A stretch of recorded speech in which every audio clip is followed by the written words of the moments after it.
తను తీస్తుంది లేరా తనిషా తీస్తుంది బిల్డప్ కన్నా ఫొటోస్ తీసాం మీరు మనం చూస్తామండి ఇప్పుడు బాగుంది క్లారిటీగా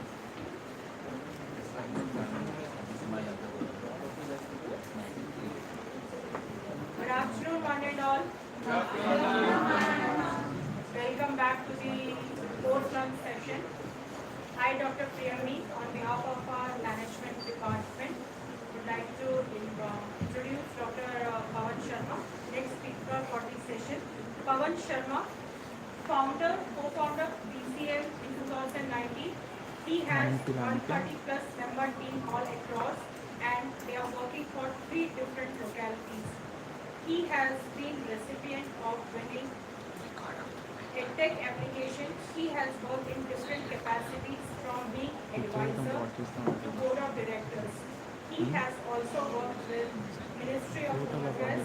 Pavan was also invited by Beijing government, Minister of Commerce, Republic of China. Further to add on, Sir keeps himself engaging in blogs, journals and other publications. Sir has been invited as the panelist of News 9 debate. Now I would request Dr. Sheeran ma'am to give Pavan sir Tanisha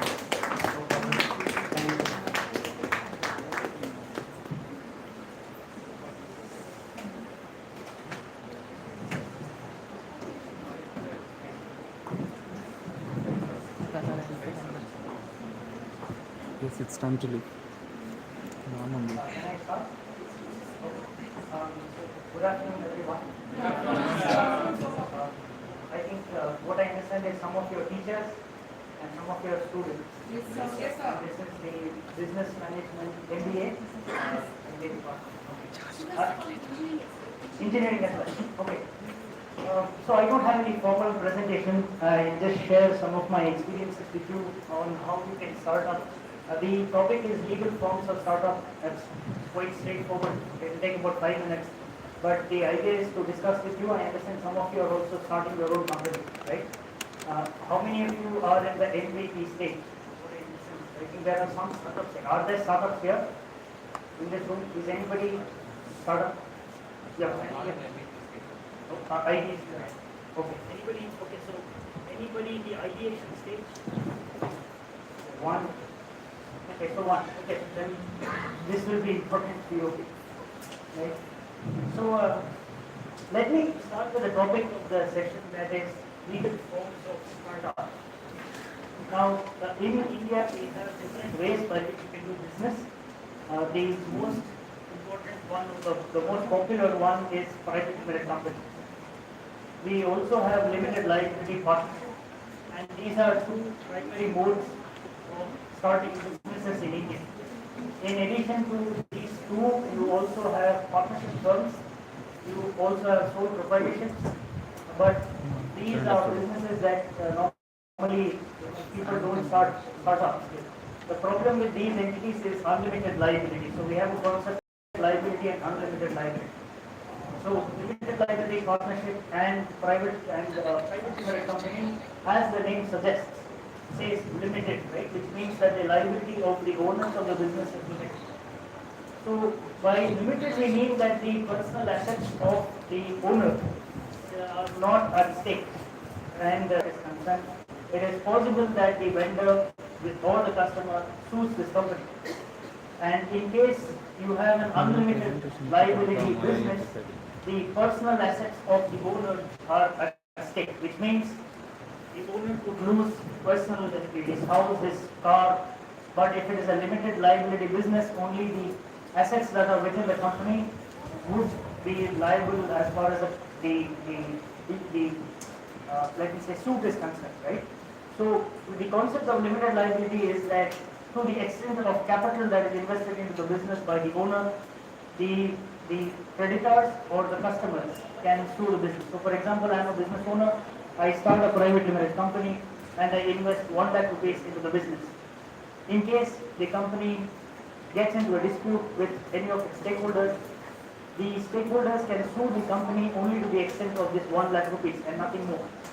Which is why these entities, that is the private limited company and the limited liability partnership, insulate the owners of the business from any risks.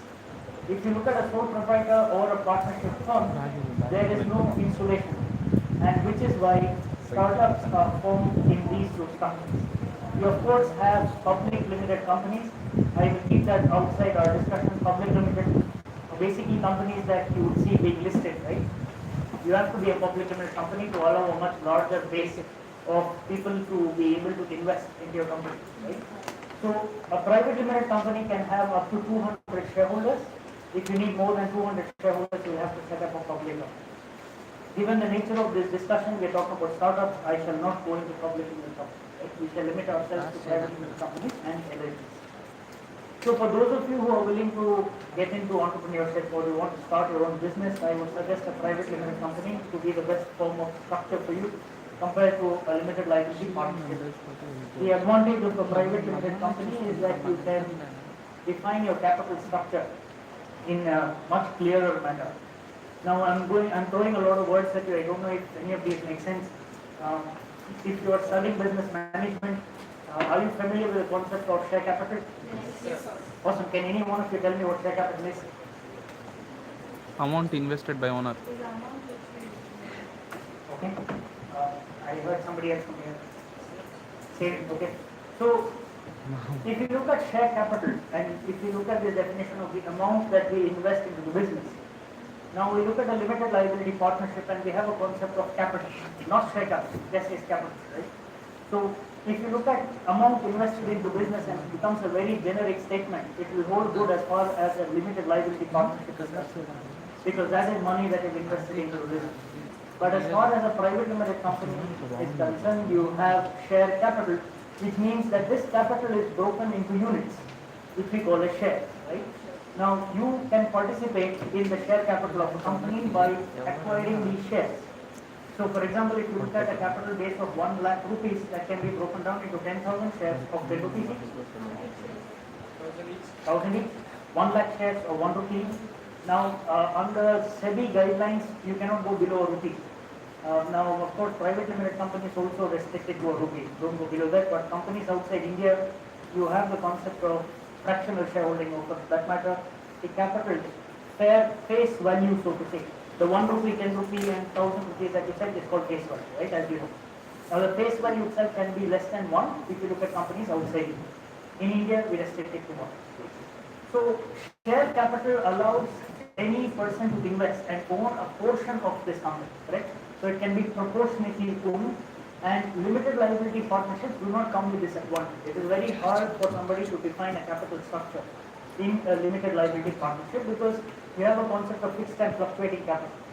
In limited liability partnerships, the sharing is by way of a PSR, right? Profit sharing ratio, capital sharing ratio.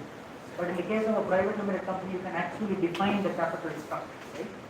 So now let's get into this capital structure concept. Given that you're familiar with what share capital is, you must also be familiar with two instruments, equity shares and preference shares. Super. Can you tell me the basic difference between these two? Equity shareholders are the owners of the company. Okay. And preference shares are the outside. will be getting dividends. Perfect. Dividends will be given first to preference shares. Perfect. Privilege in terms of what? In dividends In and the profits. profits. Perfect. In terms of sharing profits, which is called dividends, Yeah, the dividend and will be given at the time of liquidation, when the company is shutting down, they get the first. first. First preference will get Perfect. Right? Now, so these are two securities that the Companies Act 2013 permits a company to issue, right? But we also have flavors of preference shares, variants of preference shares, which we use in the startup world, right? CCPS, compulsory convertible preference shares, which means that the preference shares will convert into equity shares, they will not be redeemed. You have optionally convertible preference shares, OCPS, which means that you can either redeem the preference shares or convert them to equity. RPS, redeemable preference shares. Correct. You don't have the concept of non-redeemable preference shares under company law. The outer limit that you get is 20 years. You have to redeem preference shares within 20 years, right? Correct. Cumulative preference shares, which means Dividends get accumulated. Correct. So the dividends get accumulated and are paid, and you also have non-cumulative dividends. Right? Now, under the company law, you have the freedom of structuring your capital in a way that these instruments can be issued to different types of investors. So you can issue equity shares to the founders, CCPS to investors, OCPS to investors, different sets of investors with different rights. Now, have you by any chance heard of the concept of stock options, ESOPs? Okay. Can any one of you please tell me what stock options are and where they could be used? Okay. So let me just share. Yes, please.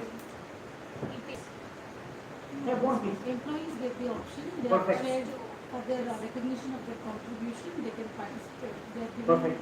instead of bonus in cash, they could be given the ESOPs, where they get to participate. Perfect. So that's very well summarized. So these are called employee stock options, ESOPs, but you also have a generic concept of stock option. Like option by the term itself is a right. It's a right to acquire a security, right? So employee stock option is a right given to an employee to buy the shares, but stock options could also be given to directors of companies who are not employees. There are restrictions under the company law as to whom you can issue these. So that could also be a form of security that could be issued by a company to its shareholders or potential shareholders, so to say, right? So these advantages that a company carries, that is a private limited company carries, are absent in a limited life department, which is why the best legal form for startups is a private limited company, right? So that is it as far as my topic is concerned. Now, let me know if you have any questions. I prefer this to be a Q&A session. The topic is very short. So go on, if you have any questions, let's discuss. Sir, I have a question. Yes. General query. I come from HR background. Nowadays, the trend is selling fringe benefits. The company, they are offering that as is also providing. What benefit employees getting and what benefit a company is getting after providing that concept? So first, let's look at the concept of employee stock option, right? Like ma'am rightly said, it's a way by which you can compensate employees of your company. Startups, when they begin, they do not have a lot of capital, they do not have a lot of cash, correct? That is a constraint in which they operate. But you need talented people for your company to be a success, right? How do you get talented people on board? You have to compensate them for their skills. Now you can compensate them in the form of cash, which you don't have, or you can compensate them in the form of the future value of your shares, which you are going to now build together, correct? You are going to build the company together. And that is where the concept of employee stock options comes into picture, where we say that please be part of my company. I will allow you to buy shares at its face value, which is say 10, 1,000, whatever it is. But you get the upside, which is the market value of these shares.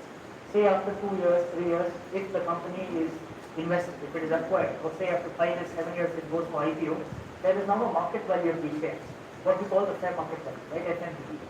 Now the difference between the FMV and your exercise price, which is that face value, is your benefit, correct? The good thing as far as 2022 is concerned, or the times that we are in, the Indian startup ecosystem itself has matured over the last 10 years. So a lot of employees who are part of early startups, which are now being listed or have been acquired, those employees have enough money now to invest in other startups. So we are no longer relying on people from outside of India to invest in startups, right? So this is another advantage that ESOPs offer, that employees get to participate in wealth of the company, they make money, and hopefully they then contribute back to startup, right? So that's the whole cycle. So that's the compensation part of it. Now employees of course benefit because they make money. Employers benefit because they are able to retain capital. So that's the basic. There's a tax angle to it too. You have tax in your, you have tax, okay. So I'll cover the tax aspect also. So in income tax we have a concept of perquisites, salary tax. So you have 3 price points, okay, when it comes to ESOP. The first is the exercise price. You then have the price as on the date of actual exercise, correct? So say for example, as of 1st of April 2022, I will grant stock options. Companies Act says there should be a minimum of 1 year vesting. Vesting means 1 year cooling. So you will have to work for 1 year before you can exercise those shares, right? So I'll be eligible to exercise my stock options as of 31st of March 23. And say I decide to exercise them on 5th of April 22. And after that, say I decide to sell those stock options on 5th of April 24. So now we have 3 points. 1st April 22, 5th April 23, 5th April 24. As of 5th of April 23, the difference between the fair market value on 5th April and your exercise price, which normally is the fair market, which is the face value, is subject to tax under the salary head, perquisite tax. The difference between the price as on 5th of April 24 and 5th April 24 is taxed as capital gains. So it's taxed under two separate things. Okay, so that's ESOPs. Next.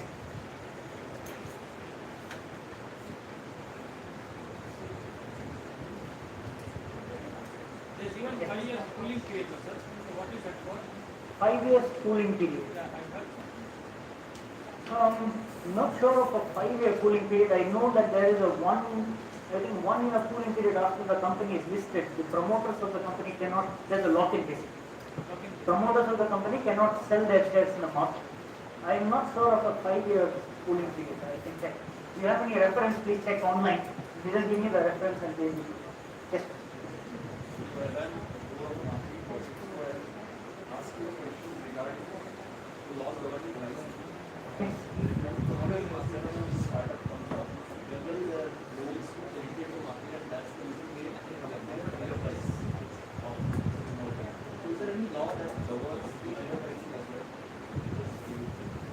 So you have the competition law in India, right? It says that you can refer cases to the competition commission in case people are not being fair, companies are not fair, right? But as far as startups are concerned, they usually, what they do is, if you see most of the prices now, they'll tell you what the full price is and then they give you a discount, 80-90% discount, right? So which means I am bearing the cost of the discount, right? It is my marketing spend, so right? Now, if you take large players and where the impact is, I think it should be more than 5,000 crores. I'll have to just check that number. But when the impact is large, is when you can make an application to the competition commission. If you remember Geo when it was launched, it launched with a free data packet, right? You didn't have to pay. Of course, the then are charged.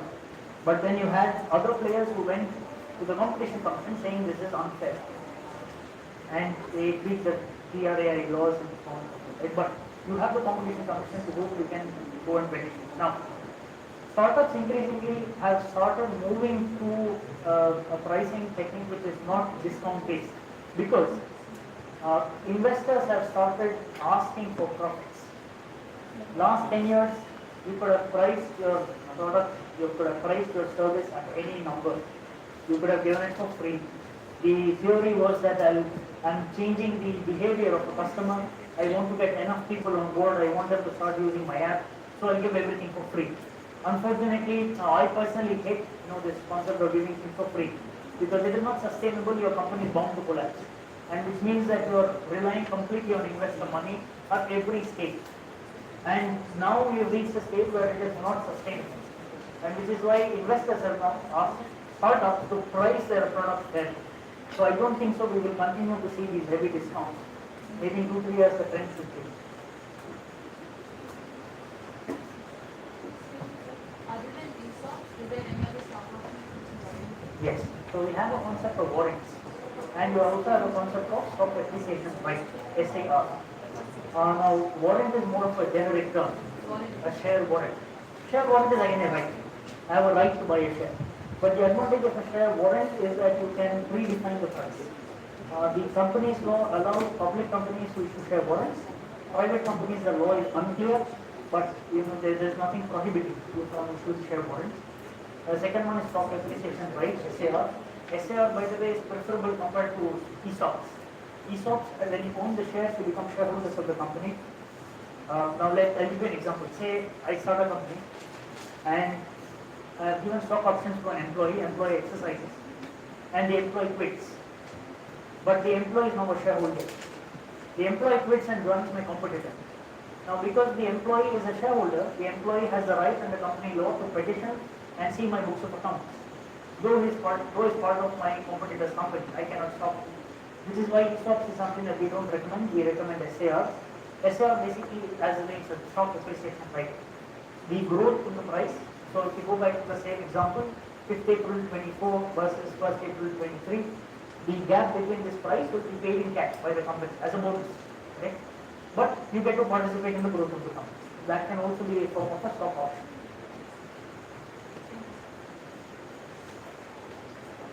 How many of you want to start companies? He wants to start. Oh, super. You want to start? Awesome. 3. Anybody else? 3 of you want to start. Any ideas? What are you working on? Oh, by the way, which year are you in? Third year. Final. That's the final year? 1 more year. What about you? Second year? Still BCA. BCA. That is what? Which year? Second year. So you have 2 more years. So 1 more year. 1 more year. You have 1 more year, 2 more years. 2 more years. Okay. So what are you doing? Are you planning the product? You?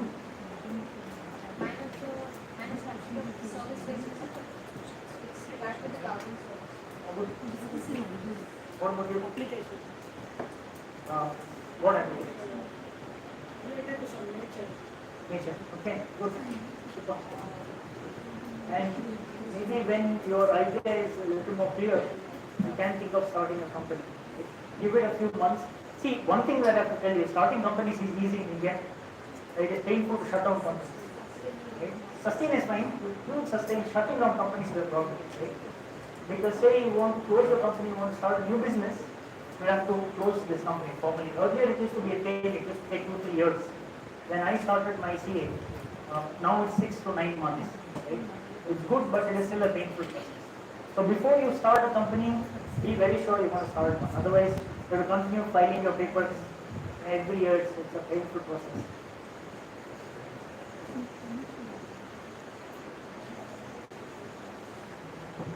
So we have 1 hour 15 more minutes. Students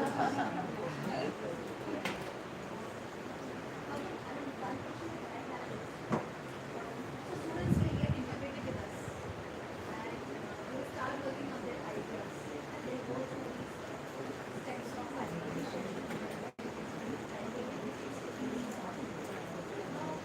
What is the right time to register as a business? Same thing as you said, that was Correct. Correct. when to register. So, see, after ideation, now if you have a business lab here, I'm guessing at the end of this process, the students will be clear about whether the product has a market or not. Is that the extent to which you go into research? Okay. So, if that be the case, then the student is clear there is a market, which means there is an MVP ready, which means you would have some customers who may not be paying you, but at least are experiencing the product or service, right? And maybe within your college itself, because you have it's a large campus, right?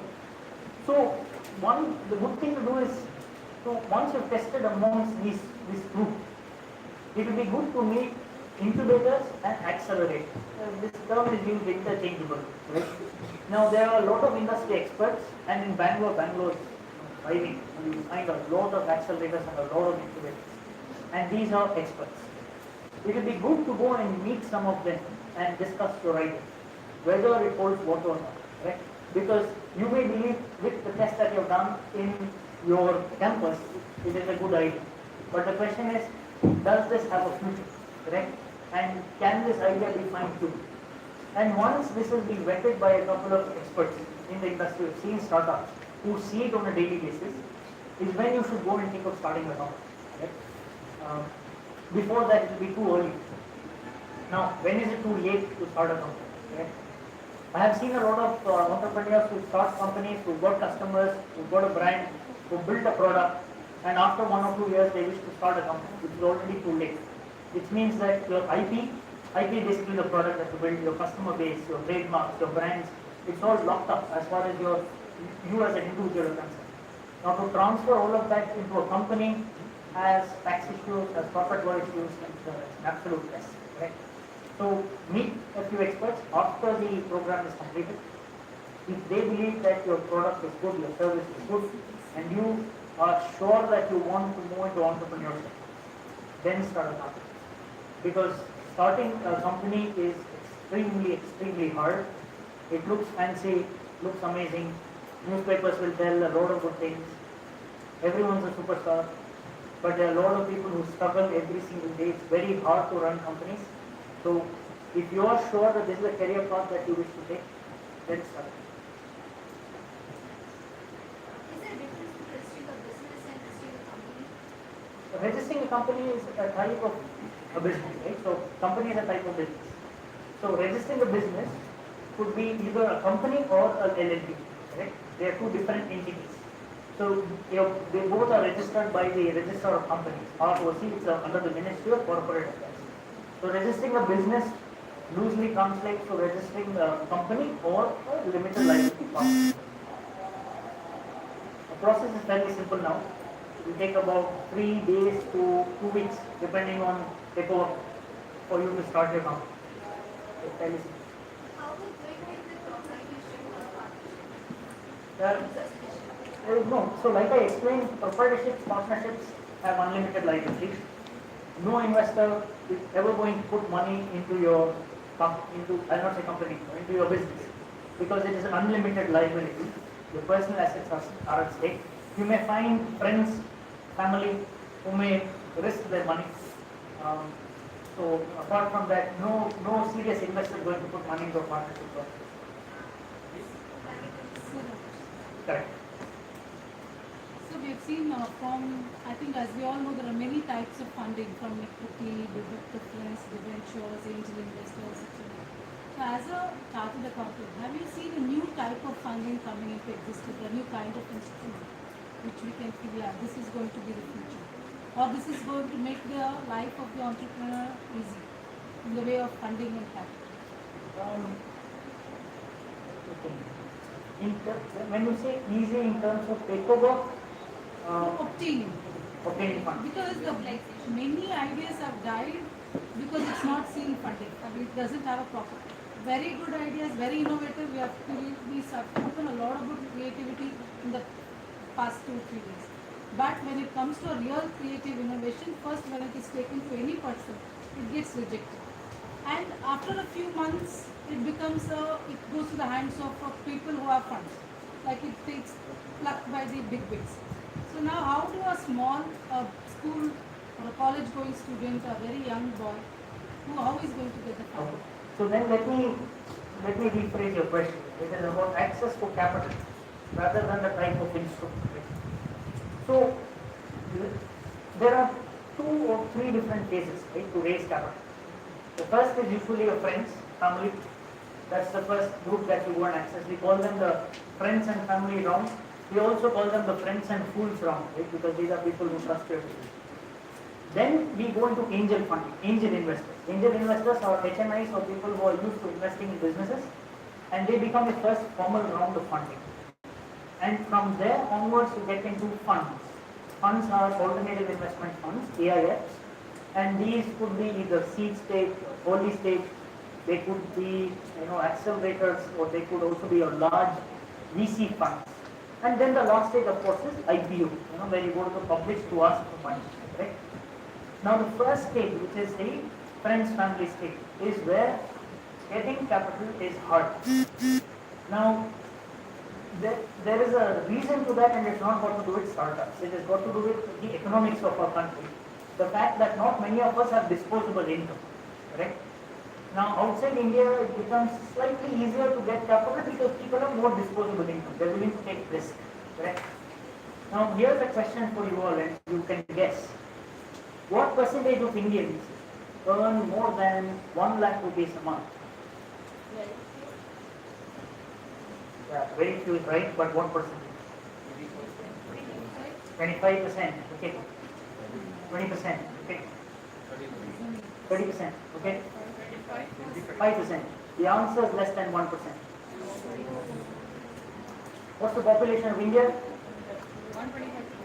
Close to 130, 132.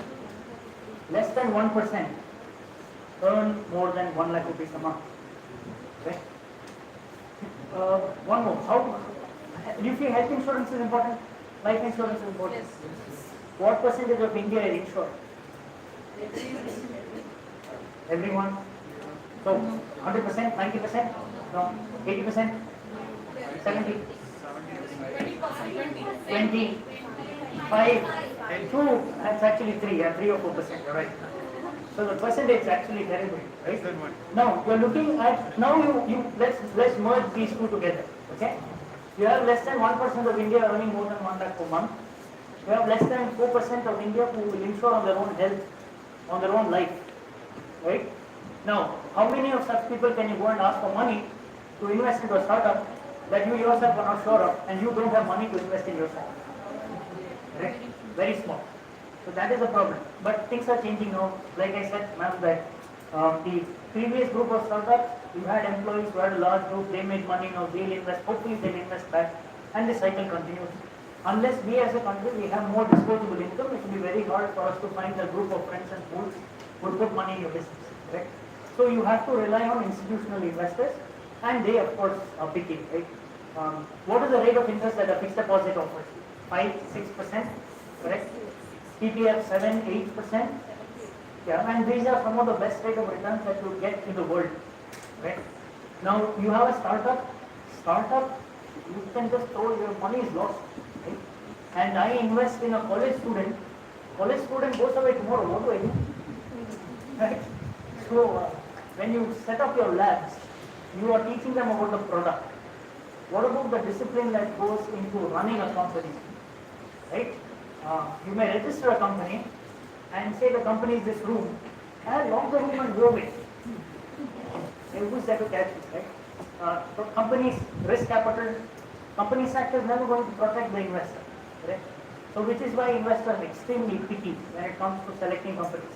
And in the early stage, they do not, not say do not, they prefer to invest in the entrepreneur, in you, and not your idea. Because your idea can go through a lot of changes by the time you reach the next stage. But are you hardworking? Are you honest? Are you willing to use the feedback that you get, make changes? That is what they invest in. They don't invest in the company. So that's why we don't have a lot of capital. Okay, what would be the easiest way that you would suggest? To raise capital? Yes. Like off the record, like whatever. There are certain schemes in the banks where for the entrepreneurs. Yeah, you have. Entrepreneurship schemes when there are entrepreneurship Yes. cells and all which promote. But they are not very successful. The reason is that the amount of money that they have is about 5 to 10 lakh rupees. In 5 to 10 lakh rupees, you can do something for sure, right? But it's not a lot of money. But what you can do is you have contests by the government itself. Karnataka has a contest called Elevate, and you must apply to it. One of my companies applied to it in 2019, and we got a grant. Right? What is it? Elevate. ELEVATE, Elevate. So every year you have this contest called Elevate, and some companies get up to 50 lakh, 50 in grant. They get access to experts, they get free seats. So Karnataka has it, Telangana has it, Kerala has it, Tamil Nadu, Goa has it, UP has it. So you can apply to one of these competitions. You get good money, and that's idea. That's for idea.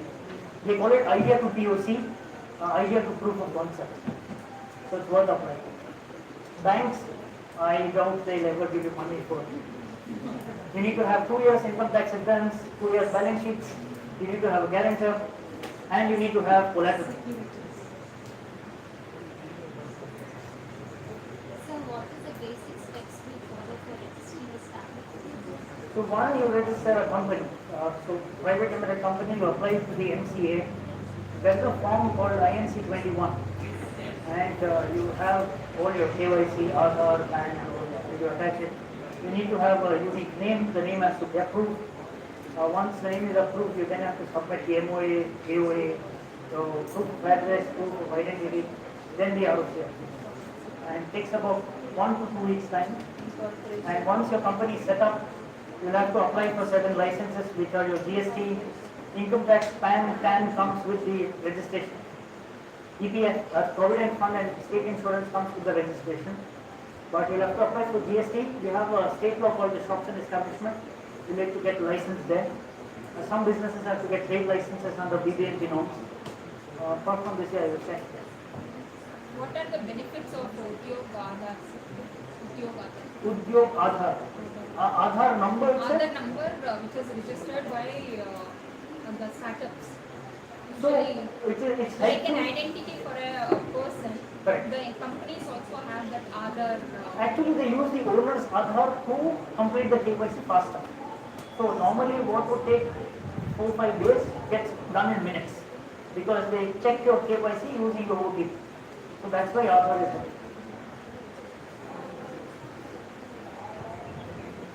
We have one more hour. What are we going to do? Play. Play what? Think of a game related to this topic, otherwise Sheelan will not call me again.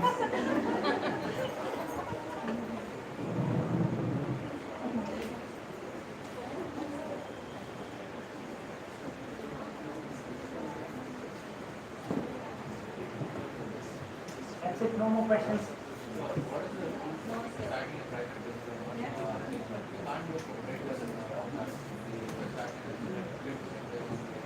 No, not necessarily. So, see, proprietor basically means I am starting a business myself, right? So, proprietor. Now, a sole proprietor wants to start a private limited company. Private limited company needs at least 2 people, 2 shareholders and 2 directors. So, by the way, again, you must be already familiar with this. You have shareholders and you have directors, the board of directors. What do these 2 groups do? Shareholders own the company, board of directors own the group, manage the company, and the board of directors are appointed by the shareholders, correct? So you have this distinction. So you need 2 shareholders, you need 2 directors. In India, we also have a concept of 1% company, OPC. The OPC norms were relaxed 2 years back. But 1% company means you instead of a sole proprietorship, you can start a 1% company. Gives you the advantage of limited liability. But of course, you can't get investors because then it will no longer be 1%, it will be 2 people. So then if you need to get an investor, it has to be a private limited company. 2 shareholders, 2 directors, up to 200 members, 200 shareholders. Right? Yeah, if you wish to start a company, you need to find a friend of yours who believes in the idea. And nowadays I've started seeing a combination of people with, a person with tech background, because everything is tech now, and you have somebody with the idea itself, right? So they join hands and they start the company. Without tech, it's extremely hard to do anything nowadays, right? So even that most of you come with tech experience already, I'm just a commerce graduate, so I have no idea about tech. But it must be easier for all of you to start companies, right? So, no, we just need 2 people. So one of them can hold 99.99, one of them can hold 0.01, doesn't matter. Just need 2 people. And these can be real people, these can be companies, doesn't matter.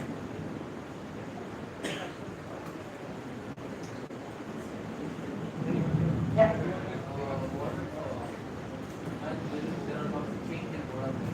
Yes.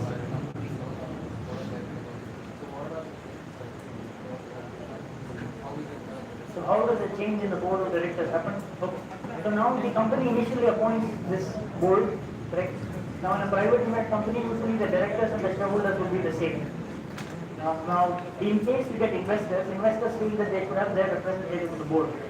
So what you do is you hold a shareholders meeting, and in the shareholders meeting, the investor nominates this person. You have a concept of shareholders agreement, SHAs, and in the SHA, all the parties agree that the investor gets a right to appoint this director. So there's a resolution and they say, here's my nominee and this person becomes. As simple as that. There's some paperwork, we call them minutes. So minutes are where we record all these decisions, and thereafter there is a form that you file with the MCA. Don't remember the number. I think it's DIN, one of the DIN forms. So you will have to file that form, and the person nominated as a director, and thereafter takes the vote. Voting, by the way, coming to directors, As far as shareholders are concerned, I'm only trying to waste time. I'll just throw things at you. Like I have to spend 1 hour. So, as far as voting is concerned, in shareholders meetings, it is by percentage ownership. But in board meetings, it is by show of hands, by individuals, right? It's okay. So you understand the basic difference between these two concepts? Go on, please.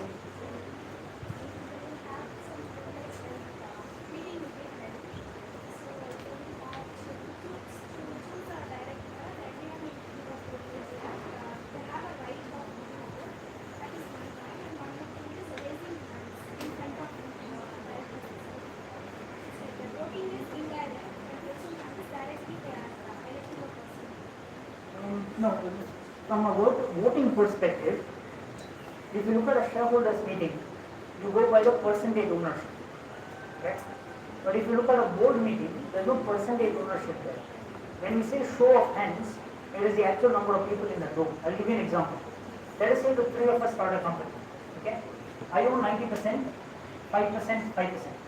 Okay? Now, three of us are also directors. If three of us have a shareholders meeting, I own 90, whatever I say will happen. But if you have a directors meeting, the two of them can decide on any matter, even if I am against it, I will have to follow their decision.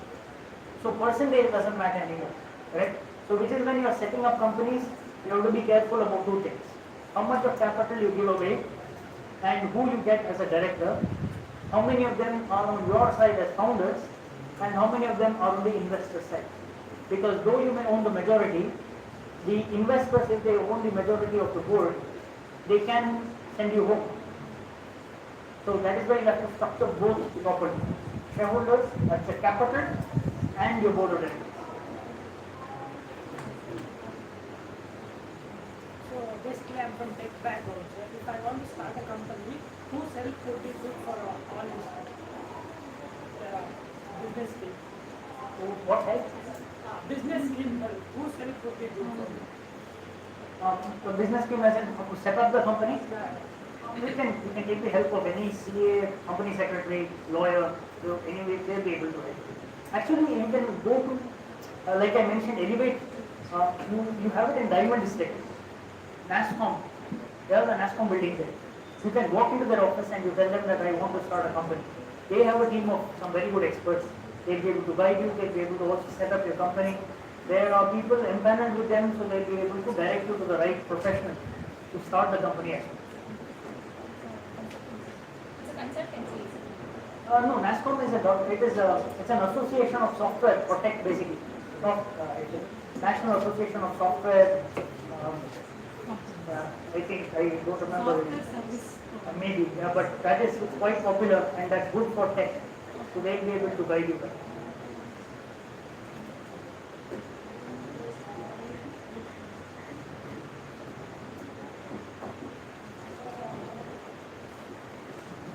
Is any of this helpful? And be honest with me. Yes. You are forced to say yes.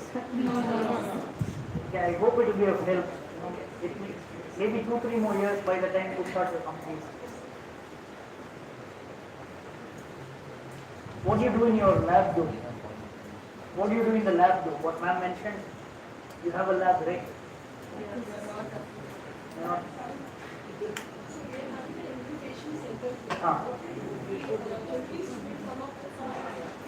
The idea screening can be really an ideation competition with idea, not maybe some other competition.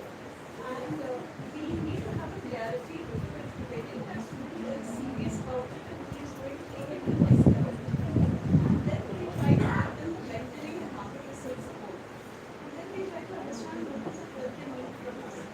See, they need for technical help or some other kind of help. So until that stage we tell sometimes what happens when students want to venture here, it will be in very small form. See, maybe ideations, maybe or something. And then finally if we pass out from here, we have given a sheet to them to do a venture. Maybe they have registered or maybe they have gone to NASCOM Incubation Center and there they have registered the company and finally they have moved out. So Does the college also give a grant? Grant also sometimes seed funding and VC. So they do what? We connect them to the VCs and all different products and they give funding to them. We do that. Basically, we have an account where we are getting 10% seed funding where we help them come up with a utilization plan. How we want to utilize this money so that we can release our money. This is how we do it. You also have an alumni group, right? Which is quite strong.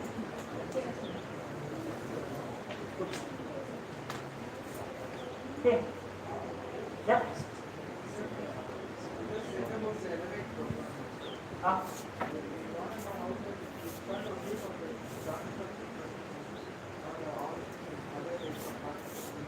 I think it's only private limited company and limited liability partnership. They will not fund normal partnership funds and you should not be setting up a normal partnership. Correct. The ratio is actually, yeah, you're right, 1:10. So actually 1,000 participate, sometimes more, and 100 gets selected.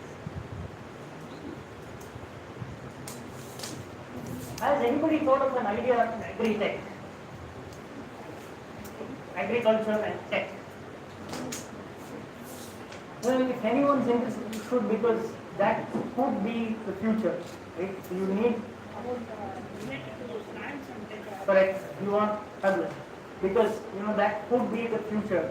We had the idea during idea national competition and some startup came out with aquaponics or something using fishes and That's good. but the problem what happens when we have utilized the next level capability, we say that it's a huge investment. And because it's a huge investment, we have to break say that I will go and work for a few years and come back.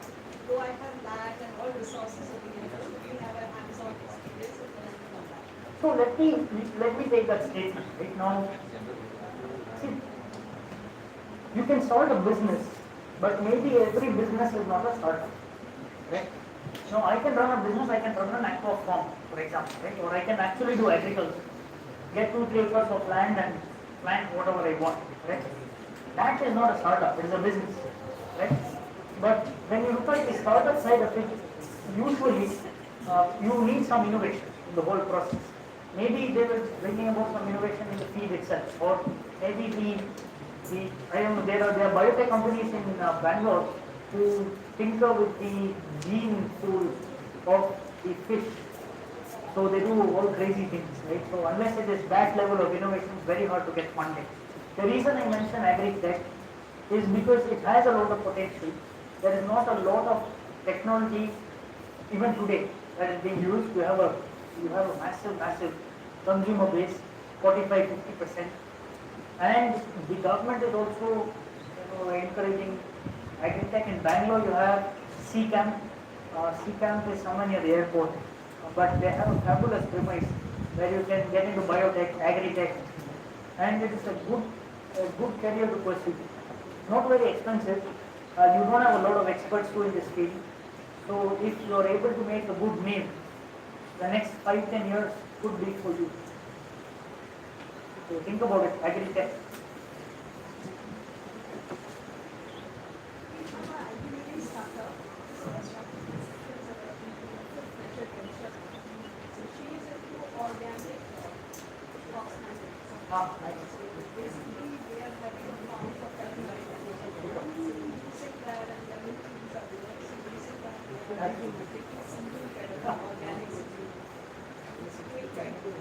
It will see, because what is going to happen over the next 5-10 years is that the yield of the crop may drop. Global warming, climate change, wheat is already in mess. So you may have to be innovative as far as the space is concerned. So agri-tech is good, med-tech, Bangalore, because at Bangalore everything is tech. But you have a lot of potential.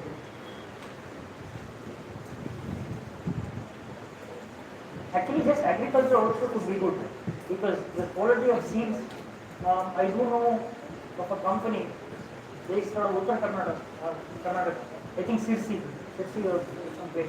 They have created a variety of pepper, farmers, and they've just innovated a variety of pepper, and that's been patented now. That I don't know what you call it. They call it a formula, technical terms, but even that has a lot of potential. So now, if anybody wants to use this crop, he gets a royalty. So even that is a good field to pursue.